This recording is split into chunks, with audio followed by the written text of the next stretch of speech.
जय हिंद दोस्तों, उम्मीद करता हूँ आप सभी अच्छे होंगे और अपनी अपनी तैयारी में डटे होंगे। रीजनिंग की क्लास नंबर 10 लेकर हम हाजिर हैं, जिसमें हम आपको देने वाले हैं इंपॉर्टेंट क्वेश्चंस। आपके जो भी आगामी एग्जाम है उनके लिए बहुत ही महत्वपूर्ण है। अगर आप नए हैं तो हमारे चैनल अभ्यास क्लासेस 2.0 को सब्सक्राइब कर लीजिए। बिना किसी देरी के सीधे बढ़ते हैं प्रश्न नंबर 1 पर। प्रश्न नंबर 1 है, वेन डायग्राम से रिलेटेड क्वेश्चन है। दिए गए वेन आरेखों पर विचार करें और दिए गए विकल्पों में से उस संख्या का चयन करें जो ऐसी लड़कियों की संख्या को दर्शाती है जो खिलाड़ी के साथ साथ नर्तकी भी हैं। देखिए, इसमें 4 तरह के आपके लिए संबंध दिए गए हैं। सबसे पहला है वॉयस, वॉयस का सर्किल ये है। डांसर्स, डांसर्स वाला सर्किल ये यानी नर्तकों वाला। गर्ल्स, लड़कियों का ये वाला सर्किल है। और प्लेयर्स यानी खिलाड़ी वाला ये सर्किल है। अब देखिए, आपको स्पेसिफिक क्या चुनना है। सबसे पहले चुनना है लड़कियों की संख्या। तो लड़कियों वाला सर्किल को आपको अंडरलाइन कर लिया आपने, मान लीजिए ये हो गया लड़कियों का। अब उसमें से ये देखना है जो खिलाड़ी के साथ साथ नर्तकी में। तो सबसे पहले खिलाड़ी वाला कौन सा सर्किल का पार्ट आ रहा है लड़कियों में, इतना आ रहा है बस। ये लड़की वाले सर्किल को यहाँ पे इतना ही तो क्रॉस कर रहा है। इसके बाद क्या है, अब इसमें डांसर्स वाला सर्किल का पार्ट कितना आ रहा है, ये आ रहा है। अब वो ये कह रहे हैं कि खिलाड़ी के साथ साथ नर्तकी भी हैं। तो देखिए, खिलाड़ी के साथ साथ नर्तकी वाला कौन सा कॉमन आ रहा है, इन तीनों में जो कॉमन आ रहा है वो देखना है आपको। तो इस सर्किल में, इस सर्किल में, इसमें कॉमन नंबर कौन सा है, 6 नंबर। यही तो कॉमन हो गया। तो सही आंसर हो गया ऑप्शन नंबर 1, 6। बढ़ते हैं अगले प्रश्न पर। प्रश्न नंबर 2 है, दी गई आकृति में वर्गों की कुल संख्या ज्ञात कीजिए। देखिए, यहाँ पे ट्रिक व्रिक का कोई काम नहीं करना है क्योंकि सिंपल सा है। एक तो पूरा वर्ग ये बन रहा है, तो इस वर्ग के कितने पार्ट हैं, मान लीजिए आई जे के एल, पूरा वर्ग हो गया, 4 पार्ट हो गए। तो 4 + 1 5, तो यही हो गए, ठीक है। अब हमें क्या देखना है, अंदर वाला। अंदर वाला भी तो इसी तरह का है। अंदर वाले वर्ग में ये वाला एक ये वर्ग बन रहा है। इसके भी देखिए कितने पार्ट हो जाएंगे, इसके भी 4 पार्ट हो जाएंगे, 1 2 3 और 4, 1 2 3 4। इसका मतलब, और ये एक पूरा खुद हो गया। तो 5 और 5 कितने हो गए, 10। तो सही आंसर हो गया ऑप्शन नंबर 1, 10। प्रश्न नंबर 3 है, एक निश्चित कूट भाषा में बोन को F15R5 लिखा जाता है। उस कूट भाषा में नोच को कैसे लिखा जाएगा। तो एक बार नोट कर लेते हैं हम लोग। बोन को हम लोग नोट कर रहे हैं F15R15 से, 5 से, ठीक है। इसका मतलब क्या हो रहा है, देखिए। अब इसमें एक चीज़ देखिए, नंबर वाले को सबसे पहले पकड़ना है। नंबर वाले को सबसे पहले पकड़ना है जिससे कि आपकी चीज़ें क्लियर हो जाएं।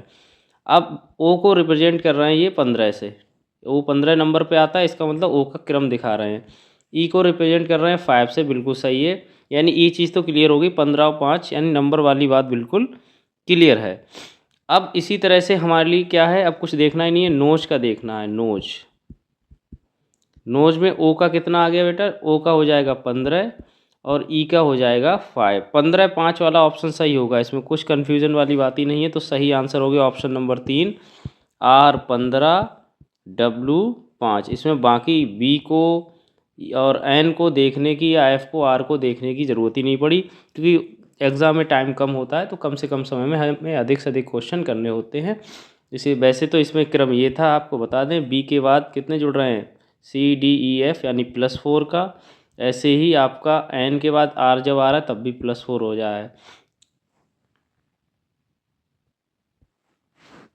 नेक्स्ट है प्रश्न नंबर 4 है, यदि वह वर्ष लीप वर्ष नहीं है तो वर्ष का अंतिम दिन और उसी वर्ष का पहला दिन किस प्रकार संबंधित है। लीप वर्ष जो कि हर 4 साल में, यानी जो 4 से नंबर डिवाइड हो जाएगा, जो भी साल है आपकी 4 से डिवाइड हो जाएगी तो वो लीप ईयर हो जाएगी। जैसे मान लीजिए अभी 2024 था, 4 से डिवाइड हो रहा है, 4 पंजे 20, 4 छंग 24। इसका मतलब क्या हुआ, ये एक लीप ईयर था। अब ये 2025 आया है, ये सरल वर्ष है, सिंपल वर्ष है। हर 4 साल बाद ये रिपीट हो जाएगा। अगली बार 2028 में लीप वर्ष हो जाएगा। लीप वर्ष जिसमें फरवरी जो है 29 की हो जाती है और साल में 366 दिन होते हैं। वहीं सरल वर्ष में 365 दिन होते हैं। अब इसमें ध्यान रखना, जो भी सिंपल ईयर होता है उसमें जिस दिन से साल स्टार्ट होती है उसी दिन पे साल ख़त्म हो जाती है। जैसे 2025 जो है बुधवार यानी वेडनेसडे से शुरू है और वेडनेसडे पे ही जाके ख़त्म हो रही है, इसलिए ऑप्शन नंबर 1 देखते हैं, वे समान है, बिल्कुल सही है, यही आंसर। बाकी ऑप्शन देखने की ज़रूरत नहीं, ये तो याद करने वाली चीज़ है। नेक्स्ट क्वेश्चन पे बढ़ते हैं। अब प्रश्न नंबर 5 है, यदि कल मंगलवार होगा तो आज से 100 दिन बाद सप्ताह का कौन सा दिन होगा। देखिए सप्ताह में 7 दिन होते हैं, सिंपल सी बात है। तो हम क्या करेंगे, एक तो सबसे पहले इस स्टेटमेंट के लिए समझ लीजिए, कल मंगलवार होगा तो आज, जब कल मंगलवार है तो आज क्या है, सोमवार। तो फिर हम करंट का लेके यानी वर्तमान का लेके काम करते हैं, तो सोमवार के हिसाब से हमें देखना है। अब 100 दिन बाद की बात कर रहे हैं तो हमें क्या करना है, 100 से 7 को डिवाइड कर लेना है। अब जब इसको डिवाइड करोगे तो 7 एकम 7 और 7 चौक 28, ठीक है। तो इसका मतलब क्या हुआ, आपको बचेगा कितना यहाँ पे, 2 रिमाइंडर बचा, यानी 2 शेष बचा। अब सोमवार चूंकि करंट से लिया था हमने, तो सोमवार में कितने ऐड कर देने, अब 2 और ऐड कर देने, यानी सोमवार के बाद 2 दिन और काउंट कर लीजिए, यानी मंडे में 2 और काउंट करोगे तो क्या आ जाएगा, सोमवार के बाद आ जाएगा मंगलवार और फिर हो जाएगा बुधवार। तो सही आंसर क्या हो गया आपका, बुधवार, ऑप्शन नंबर 1, ठीक है। बढ़ते हैं अगले प्रश्न पर। प्रश्न नंबर 6 है, यदि 24 घंटे के प्रारूप में 8:15 को कैसे दर्शाया जाएगा। यानी 24 घंटे के प्रारूप में आपको 8:15 को दर्शाना है। यहाँ पे सिंपल सी बात ये है, ये जो 8:15 हैं ये शाम के 8:15 हैं, क्योंकि आप ऑप्शंस में देख रहे हो 20, 19, 19, 20 इस तरह के, यहाँ तक कि ट्रेन वगैरह की समय सारणी होती है वो इसी हिसाब से आपको देखते हैं। इसमें हमें कुछ नहीं करना है, सीधे 8:15 में किसको ऐड कर देते हैं हम, 12:00। किसी भी क्वेश्चन में आपको 12 ऐड कर देना है। तो 12, 8 कितने हो गए, 20, यहाँ पे 15 होगा, सॉरी 20, 15। तो सही आंसर हो गया ऑप्शन नंबर पहला, 20:15। प्रश्न नंबर 7 है, यदि वास्तविक समय 9:27 है,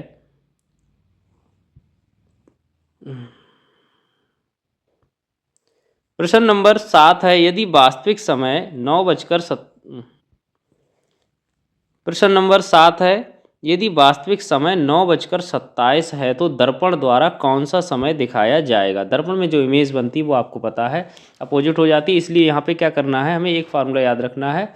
हम कोई भी क्वेश्चन होगा उसमें ट्रिक है, या तो 11:60 में से उसको माइनस करेंगे या फिर 12:00 में से माइनस करेंगे। अब यहाँ पे हमें क्या है, 9:27 है तो 11:60 इसमें से माइनस कर लेना है 9:27 को, ठीक है। जब आप माइनस करोगे तो आंसर क्या आएगा, 10 में से 7 गए 3, यहाँ रह जाएगा आपका 5, 5 में से आपका 2 घटाओगे फिर 3 बचेगा, यहाँ पे रह जाएगा आपका 11 में से 9 गए 2, 2:33। तो सही आंसर हो जाएगा ऑप्शन नंबर दूसरा, 2:33, ठीक है। ये फार्मूला याद रखिए, 11:60, इससे घटा लेना है तो सीधे सीधे आपको दर्पण द्वारा मिरर इमेज आपको पता चल जाएगी। बढ़ते हैं अगले प्रश्न पर। प्रश्न नंबर 8 है, एक घड़ी में समय 3:13 है, यानी 3:13 है, तो पानी में कौन सा समय दिखाई देगा। अब देखो वाटर इमेज अलग बनती है और जो आपकी मिरर की इमेज है वो अलग बनती है, ये चीज़ ध्यान में रखनी है। यहाँ पे मैं आपको सिंपल ट्रिक बता दे रहा हूँ, जहाँ पे ट्रिक की ज़रूरत है वहाँ फालतू दिमाग लगाने की ज़रूरत भी नहीं है, क्योंकि समय होता है कम।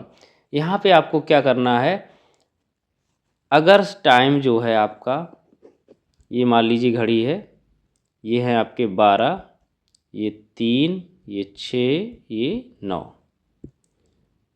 अगर टाइम 12 से लेके 6 के बीच का टाइम दिखाया गया है, यानी 1, 2, 3, 4, 5, 6, इनमें से कोई टाइम अगर दिया गया है क्वेश्चन में, तब आपको घटाना है 6:30 में से, माइनस कर लेना है वही समय जो आपको प्रश्न में पूछा गया है। अगर समय इस पार्ट में है, कहने का मतलब ये है 7, 8, 9, 10, 11, इस वाले पार्ट में होगा तो आप कितने में से घटाएंगे, इसी में 12 जोड़ लेंगे 18.30 में से, यानी 18 घंटे 30 मिनट में से आपको घटाना है, ठीक है। क्लियर हो गया होगा। तो अब करते हैं प्रश्न को। अब यहाँ पे दिया है 3:13, चूँकि ये समय जो है आपका 12 और इस वाले 6 के बीच में, तो हम कितने में से इसको घटा लें, 6:30 में से। जब इसको माइनस कर लेंगे तो यहाँ पे देखिए 10 में से 3 गए बचे 7, 2 में से 1 गया 1 बचा, 6 में से 3 गए 3, तो सही आंसर हो गया आपका 3:17। बढ़ते हैं नेक्स्ट प्रश्न पे। प्रश्न नंबर 9 है, रोहन का मुख पश्चिम की ओर है, वह 45 डिग्री वामावर्त मुड़ता है और फिर 180 डिग्री अपनी दाईं ओर मुड़ता है। अब उसका मुख किस दिशा में है? देखिए पहली चीज़ तो आप वामावर्त का मतलब समझ लीजिए। देखो एक होता है वामावर्त, एक होता है दक्षिणावर्त। वामावर्त का मतलब होता है एंटी क्लॉकवाइज, एंटी क्लॉकवाइज पहली कंडीशन वामावर्त। दूसरा होता है दक्षिणावर्त। दक्षिणावर्त का मतलब क्या होता है? क्लॉकवाइज। एंटी क्लॉकवाइज और क्लॉकवाइज आप जानते ही हैं, अगर घड़ी की दिशा में यानी इधर वाली दिशा में इस तरह से कोई चल रहा है तो वो हो जाएगा आपका ऐसे इस सर्किल में, तो वो हो जाएगा आपका क्लॉकवाइज यानी कि दक्षिणावर्त। अगर यही चीज़ अपोजिट हो जाए तो क्या हो जाएगा? इधर से जब इधर को उल्टी घड़ी की उल्टी दिशा में घूमेंगे तो एंटी क्लॉकवाइज यानी वामावर्त। ठीक है, ये क्लियर हो गया। अब हम समझेंगे प्रश्न को। प्रश्न कह रहा है रोहन का मुख पश्चिम की ओर है। ठीक है, सबसे पहले हम क्या करेंगे, इसकी डायरेक्शन दिखा लेंगे। पश्चिम किधर होता है? आपको पता है इस साइड ये पश्चिम होता है। इसका मुंह किधर है? पश्चिम की ओर है। ठीक है, एक बार हम इसको ऐसे पूरा बना ले रहे हैं, पूरब, पश्चिम, उत्तर और दक्षिण। ठीक है, अब पश्चिम की ओर है, यहाँ पे खड़ा है मान लीजिए, इधर की मुंह है उसका। अब वो घूम किधर रहा है? 45 डिग्री वामावर्त। वामावर्त का मतलब समझिए एंटी क्लॉकवाइज यानी इधर को घूमेगा। कितना? 45 डिग्री इधर। ठीक है, 45 डिग्री इधर घूमा। अब देखिए यहाँ पे क्या है, ये 45 डिग्री जब इधर घूमता है उसके बाद वह 180 डिग्री अपनी दाईं ओर मुड़ता है। कितना? 180। 180 का मतलब है जो लाइन यहाँ से आई है वही लाइन सीधी इधर पूरी कर देनी है आपको। 180 बिल्कुल सीधी लाइन होती है। तो यहाँ से जब दाईं तरफ घूम रहा है तो किधर घूमेगा? इस हाथ पे घूमेगा तो दक्षिणावर्त घूम जाएगा एक तरफ। दाईं तरफ से मतलब है दक्षिणावर्त से। तो ये 180 घूम गया। अब ये यहाँ पे आ गए, कहाँ आ गया? इधर, यानी इसका मुँह किधर हो गया? आप इधर। अब ये दिशा कौन सी होती है उत्तर और पूरब के बीच में? नॉर्थ ईस्ट कहते हैं या उत्तर पूरब कहते हैं। तो सही आंसर आपका हो गया सीधे सीधे ऑप्शन नंबर 4 उत्तर पूर्व। बढ़ते हैं प्रश्न नंबर 10 पर। कक्षा के सभी 32 विद्यार्थी एक पंक्ति में उत्तर की ओर अभिमुख खड़े हैं। आकाश दाएं छोर से 12वें स्थान पर है जबकि प्रिया बाएं छोर से 18वें स्थान पर है।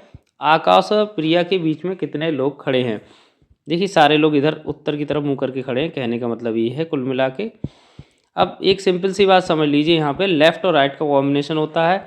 ऐसे सवालों में कुछ नहीं करना होता है जिसमें ये पूछा जाए कि बीच में कितने लोग हैं, लेफ़्ट से इतने हैं, राइट से इतने हैं।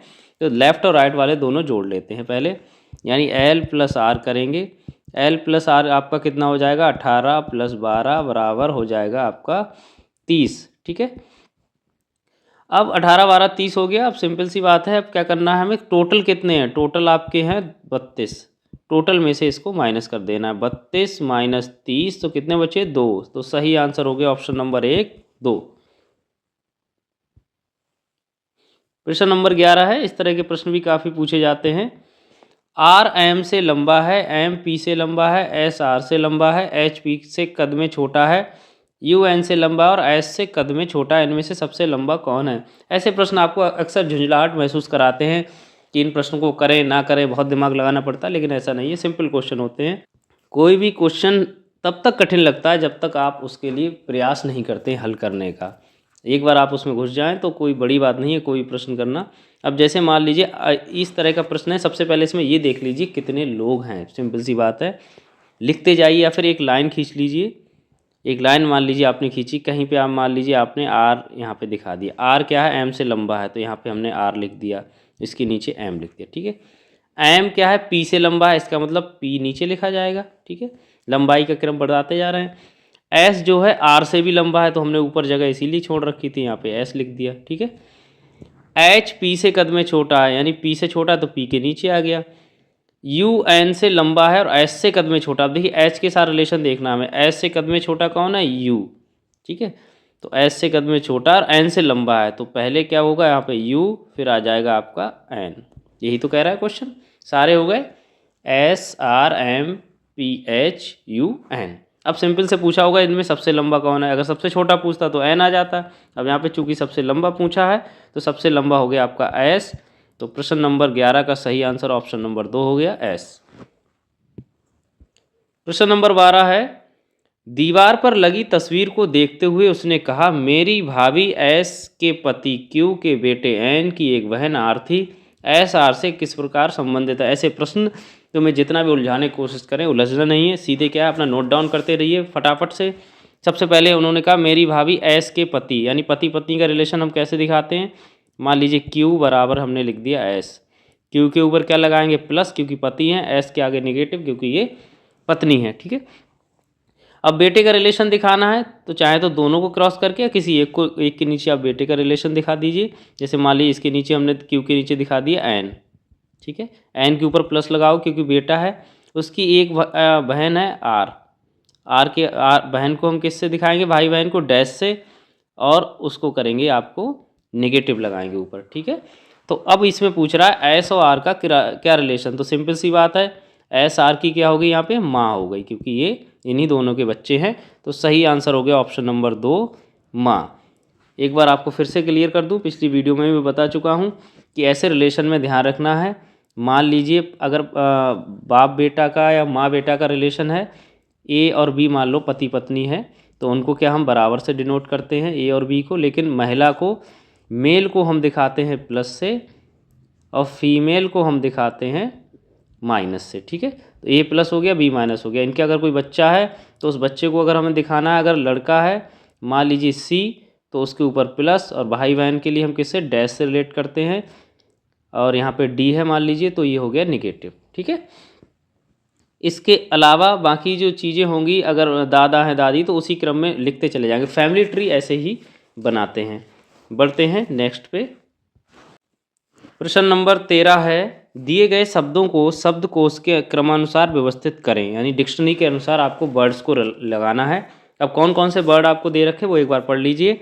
फ्लाइट है, फ्लाई है, फैन है, फाइनेंस है और फाइटर है। देखिए सारे ऐप से शुरू हो रहे हैं तो यहाँ पे क्रम पता करना मुश्किल हो रहा है। तो दूसरा वर्ड हम लोग देखेंगे, दूसरा वर्ड को लेटर कौन सा है, सॉरी दूसरा लेटर एल है, इसमें एल है, इसमें ए है, इसमें आई है, इसमें आई है। इसका मतलब क्या हुआ, हमें शॉर्टकट हो गया कौन सा, तीसरा चौथा और पाँचवा, क्योंकि एल वाला तो बाद में आना है। तो सबसे पहले ए वाला आएगा यानी फैन, ए वाला आ गया। ठीक है, अब आई वाले दो हैं, आई के बाद वाले देखते हैं लेटर कौन सा, इसमें जी आ गया, इसमें क्या है एन है। तो इसका मतलब क्या हो गया, जी पहले आता है तो 5 नंबर हो गया। इसके बाद 5 नंबर पे आपका आएगा फाइटर। अभी यहाँ पे हम लोग एक बार ऑप्शन जरूर चेक करते रहेंगे, 3 5 3 5, यानी या तो ए सही है या फिर बी सही है। अगला नंबर आपका देखना है क्या है, 4 नंबर पे देखिए यही आ गया आपका फाइनेंस, फाइनेंस क्योंकि आई वाला है। इसके बाद अब एल वाले शुरू होंगे। अब इन एल में जो पहले आ जाएगा वही आंसर यहाँ पे क्लियर हो जाएगा। इसमें देखिए एल के बाद आई आई है, इसमें एल के बाद बाई आई है। बाई देखो ए बी सी डी में बाद में आती है, लेकिन इसमें क्या है पहले आती है आई। तो फ्लाइट क्या हो गया, 1 नंबर पे आ गया फ्लाइट, मतलब ये 1 नंबर वाला फ्लाइट, यानी 3 5 4 1, 3 5 4 1, यानी दूसरा ऑप्शन इसका सही है। सही आंसर हो गया ऑप्शन नंबर 2, 3 5 4 1 2। लास्ट वाले को देखने की जरूरत ही नहीं। प्रश्न नंबर 14 है, लेंस कैमरा कार्टेज, यानी लेंस किससे रिलेटेड है, कैमरा, कैमरे का एक पार्ट होता है लेंस। ऐसे ही कार्टेज किसका पार्ट होता है आपको बताना है। इससे बड़ी चीज़ होने वाली है कोई, प्रिंटर, स्याही, कागज, कंप्यूटर। तो आपको पता है कार्टेज जो होता है किससे रिलेटेड होती है, प्रिंटर से। प्रिंटिंग के लिए जो स्याही यूज करते हैं उसको जो है कार्टेज के रूप में बोलते हैं हम लोग। तो प्रश्न नंबर 14 का सही आंसर हो गया ऑप्शन नंबर 1 प्रिंटर। बढ़ते हैं अगले प्रश्न पर। प्रश्न नंबर 15 है आपका, ये देखिए मतलब सिमिलरिटी वाला क्वेश्चन है लेकिन नंबर से रिलेटेड है। 6 जैसे 32 से रिलेटेड है, वैसे ही 10 किससे होगा, और 11 117 से रिलेटेड है। ठीक है, तो हमें क्या करना है, 6 और 32 का और 11 117 का रिलेशन देख रहे हैं। अब 6 और 32 का रिलेशन आपको लग रहा होगा कुछ देखा हुआ है, क्योंकि 6 छंग होते हैं 36। एक चीज़ तो कन्फर्म है, यानी 6 का स्क्वायर करें और उसमें से अगर 4 माइनस कर दें तो 32 आ जाएगा। अब यही बात हम 11 वाले में चेक कर लें, 11 117 वाले में, तो हमारा क्लियर हो जाएगा। 11 का जब स्क्वायर करोगे तो 11 × 11 क्या हो गया, 21, 121 में से 4 माइनस करें तो 117। यहाँ पे आपको थोड़ी सी आपको रीजनिंग या गणितीय संक्रियाओं का ज्ञान सही से होना चाहिए, तभी ऐसे प्रश्नों को आप हल कर सकते हैं। अब 117 इसका आ गया। ऐसे ही हम लोग 10 का देख रहे हैं, तो 10 का स्क्वायर किया यानी 10 × 10, ये हो गया आपका 100, और 100 में से कितने माइनस कर देने आपको 4, हर बार 4 माइनस हो रहे हैं और स्क्वायर हो गया, तो हो गया आपका 96। इसका फार्मूला क्या था, n1 स्क्वायर माइनस 4, ठीक है। n1 ये वाली संख्या यानी पहली संख्या n1, दूसरी संख्या n2, तो सही आंसर ऑप्शन नंबर 1 है 96। आज के लिए बस इतना ही, बहुत बहुत धन्यवाद।